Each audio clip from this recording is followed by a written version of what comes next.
स्वामी विवेकानंद का वह भाषण जिसने बदली भारत की छवि, जाने क्या थी स्पीच।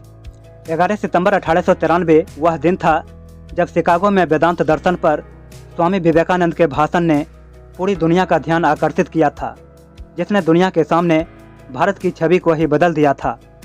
11 सितंबर 2024 को शिकागो में धर्म संसद में स्वामी विवेकानंद के भाषण की 131वीं वर्षगांठ होगी। 11 सितंबर 1893 वह दिन था जब शिकागो में वेदांत दर्शन पर स्वामी विवेकानंद के भाषण ने पूरी दुनिया का ध्यान आकर्षित किया था, जिसने दुनिया के सामने भारत की छवि को ही बदल दिया था।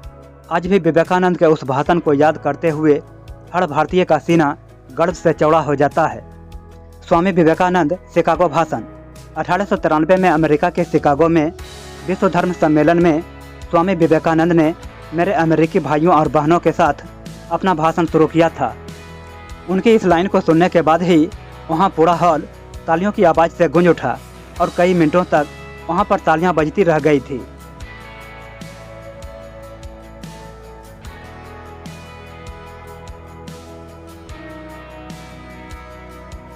भाषण की शुरुआत करते हुए उन्होंने कहा, मेरे अमेरिकी भाइयों और बहनों, मैं आपको दुनिया की प्राचीनतम संत परंपरा की तरफ से धन्यवाद देता हूँ।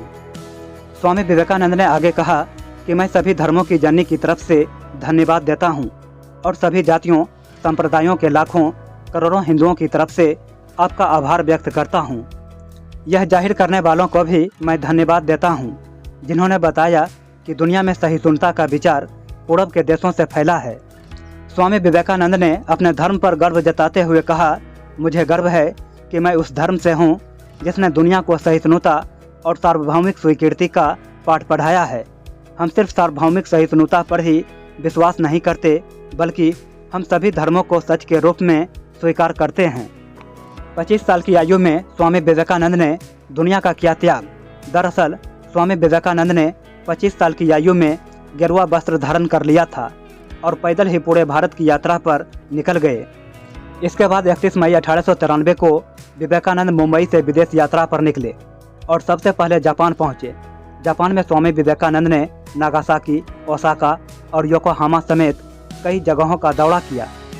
जापान के बाद स्वामी विवेकानंद चीन और कनाडा से होते हुए अमेरिका के शिकागो पहुंच गए। 3 साल तक उन्होंने अमेरिका और इंग्लैंड में वेदांत दर्शन और धर्म का प्रचार किया और फिर भारत लौटकर रामकृष्ण मठ और रामकृष्ण मिशन की स्थापना की। पश्चिम की दूसरी संक्षिप्त यात्रा के बाद 4 जुलाई 1902 को उनका निधन हो गया। उनके व्याख्यानों और लेखों को उनके संपूर्ण कार्यों के 9 खंडों में संकलित किया गया है।